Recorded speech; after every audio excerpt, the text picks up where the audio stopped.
Hey everybody, this is Eric and welcome to my channel. For those of you new here, I've got my 2007 Lexus GX that I'm building up, and on today's video we're going to be wiring up a 12-volt plug into the trunk area because I got a fridge and I need to power it. So what we're going to do is along the door sills there's a OE harness that runs through there, and I will wire through the firewall to the battery along the door sill and into the back. And so back here, I'll show you what the plan is. So you can see there's a little panel that I've removed. The wire is going to come up through here, up through this panel, and then into here. And then I will have a 12-volt plug onto this panel that is removable. And then I'm going to have my fridge right here on the slide, so I can plug the fridge directly into here while the car is running to run it. And it's going to be able to slide in and out and still be plugged in. This is going to be what I'm going to use. So I've got some 10 gauge wire. This is what will run from the battery through the door sills to the back. This little tray is what was sitting there, and this is the cover. I have a fuse block that holds 6 fuses. So this cable will run from the battery to the back to the fuse block. And then from the fuse block, I will be able to connect these 4 individual plugs. So one of them is, it's got a USB, USB-C, 2 USB-Cs, and it gives me what the voltage is. This one is another USB-C charger. So I will most likely be using these to charge phones, speakers, all sorts of stuff that just use a USB plug. And then these last 2 are just a normal 12-volt plug. And so my plan is to use these to power the fridge and then recharge my power station. So what I'm planning to do is run the fridge off of the car and the battery while it's running, and then also charge my power station. And then once the car is shut off, switch over to the power station to run the fridge overnight in eco mode. I do not have solar panels yet, so I'm hoping eventually when I do, that can repower my power station. But for now, this is what I'm going to use. And so this plug, these plugs will go in here on this panel that's removable. And then my plan is to have this fuse block in this tray and have the positive and negative cable from the battery come in and go in here. And then this will go out to here. So I'm going to be using these type of connectors, crimp connectors with shrink wrap. This will go on the fuse block like I have here. So you've got, this is your negative terminal, this is your positive terminal from that 10 gauge wire from the battery. And then from here, you've got your positive and negative, and this will go to each one. So I can fuse these according to the power needs of this. And then I'm using a 16 gauge wire for stuff coming from the fuse to here, and then a 10 gauge wire from the battery to the fuse block. And then I've got these kind of connectors that basically attach on here. And so, yeah, that's going to be my setup. So follow along as I do this. So starting on the front driver side, you can see this panel here is what was on the door trim.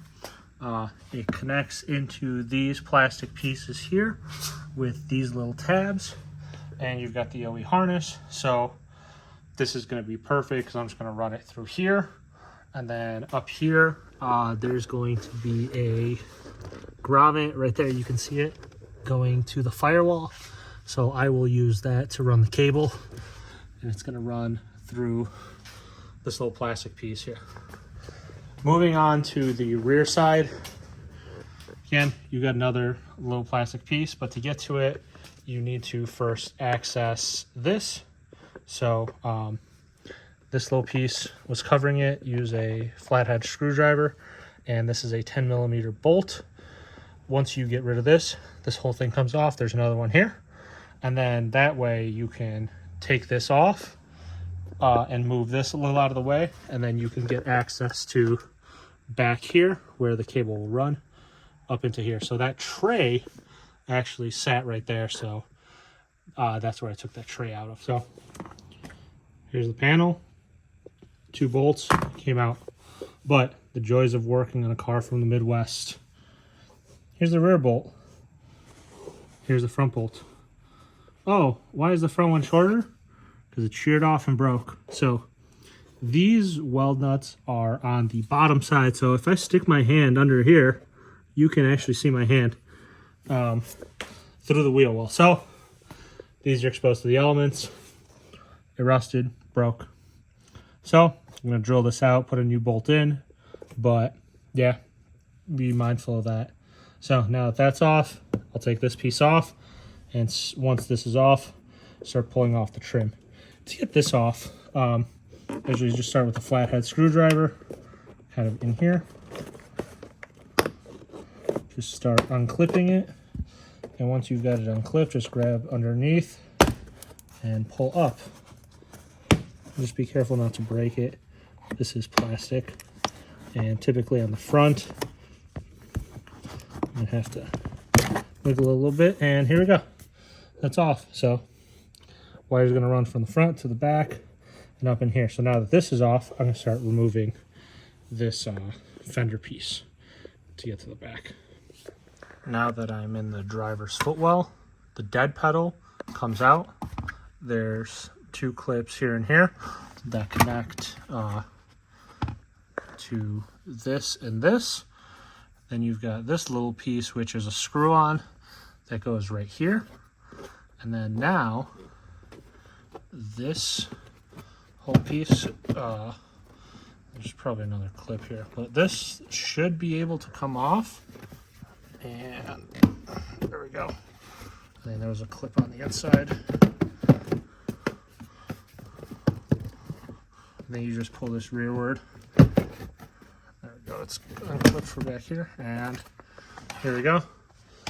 So that's off, and now I have a ton of room to get to that connection by the firewall. So it's gonna be a little tight, but we're gonna be able to do it. So to get this 10 gauge wire through the firewall, it's gonna be a little difficult, but this is what I'm doing. So I've got a zip tie tied to this, and there's this little nipple right here. I'll see if I can point it out right here. So I cut a slot in it. I think this is for venting. So I'm not going to completely cut it off. I have the cable fed through the firewall. I've got these clips opened up, so basically just stick a flathead screwdriver in here, pry this open, and it'll pop up this way. And so now I will feed it here through the B-pillar and into the back. To route it all the way back, I remove this weather stripping, and this, I didn't actually need to take this off. This gives me enough room, and this little white thing up here too, this is actually a like an extension that I use to clean my what's it called, dryer vent. You could use a metal coat hanger, just something to get it through. And now that it's here, I'm going to take the cord, the 10 gauge wire, tape it to here, and then pull this out, and it should pull out through here. Now that I have the wire running from the battery to the trunk, I'm going to be cutting out this piece for the 12 volt panel. And so what I did was I bought some 22 gauge steel from Home Depot, and I'm going to use this as a backing plate because this is just plastic. And so what I'm going to do is put this on here, trace around, and cut it out so then these 4 bolt holes have a backing plate, and also cut out these 4 holes. And then this will go on the front side, and then this backing plate will go on the rear side, and it'll just sandwich together and be way sturdier than just using this plastic piece. So here's the backing plate drilled out. I've got the 4 holes for the screws, and then I've got the 4 holes drilled out. I used a hole saw. This is a 1 1/8 inch diameter hole saw, and they came out. I used the deburring tool to clean up the holes, and so they're not sharp. But yeah, now that that's done, I will use the plate to put it onto the plastic panel, trace it out, and then use the same hole saw to drill those holes. Here's the panel drilled out. So now I'm going to test fit it with everything, and I'll show you what that looks like. So I've got it all put together and test fit, and it looks pretty good. So here's the front side, here's the back side, and yeah, this feels super sturdy. I've got USB ports and then 2 12-volt plugs. I'm using an M4 by 20 millimeter long button head screw, and then these are just M4 nuts. I'm going to switch to nylox. I'm going to take this all apart, paint this so it doesn't corrode or anything, and then yeah, I'll get it in the car and then start wiring up the connections to these plugs. The next thing I'm moving on to is the little tray where this fuse block will sit. So you can see I drilled 4 holes. This is going to sit like this. I am going to use the same M4 by 20 millimeter long bolts, and on the back side you can see the 2 holes. The other 2 are underneath this like little insulation thing right there. And so bolt nut on this side, and then on this side, so this faces the front of the GX, I put a grommet. This is about a 3/8 inch opening, and so this is so the 10 gauge wire will feed through here and it's not going to chafe against a rough edge. So that's going to feed in, split off, go to the positive and negative terminal, and then from here I'm going to put my fuses, and then these are positive, this is negative, and this will route from here to the panel that's with all the 12-volt plugs. Here's what this looks like buttoned up. It's in here. It is sturdy, and I've got a washer and nylock nut to hold it together, so this thing's not coming apart. The 12-volt connection's all wired up, so I'm using these type of connectors that go on here. These are crimp connectors with shrink wrap, and then these quick disconnects which go right in here. So if I wanted to, well, it's pretty easy to pop them out, and this will end up sitting like this in the car, and all the wires are going to be tucked into that little cubby. So now next thing I'm going to do is take these and wire it up to the 10 gauge wire from the battery, and the positive and negative will go here through the grommet. For the fuses that I'm going to use, so for the 12-volt connectors, which is going to be a fridge or a power bank, I'm going to use a 10-volt fuse, just because the fridge I have uses about 1 to 6 amps power draw per hour, and then any power bank is going to be kind of similar. And then for the USBs, I'm going to use a 5 amp fuse. So here it is fully installed in the back. I've got the wire running through the grommet, split up into the positive and negative. I got to hook these up, but it's popped back in and looks pretty clean. So now I'm going to wire up the cable to the battery and then test it out. Final piece, the wiring to the battery. So it comes out of the firewall. I will put some wire loom on it. And then under here, there's a little bit of a ledge.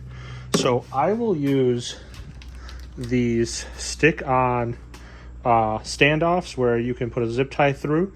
And so I'm going to stick these under here, route the wire, and clip it onto there up to here. And then from here, it's going to split off. So negative, positive, and that way it's just going to look super clean. So I'll get that done and I'll show you what it looks like. Got it wired up, so you can see this tucks under here. I got some wire loom. It runs in the back. This one's here, And then this ties in down here. You can see it's got a little dip, routes back here and into the firewall. So pretty clean install. If you're looking at it from here, you're not even gonna be able to tell that there's anything on there. Moment of truth here. Let's start with the speaker. This is something I bring to camp. When I open this up, click it, it lights up, and then plugging it in. It's blinking, it means it's charging, which is great. And so now the next thing is the power bank. Let's open up the 12-volt plug. And there we go. 42, 45, almost 47 watts. So this is charging pretty well. Yeah, honestly, super happy with the setup and looks super clean. Here we go. This is what it looks like. I'm gonna button everything up the same way I took it off, but yeah. So if you like the video, give it a like, comment if you have any questions, and subscribe to the channel to see more.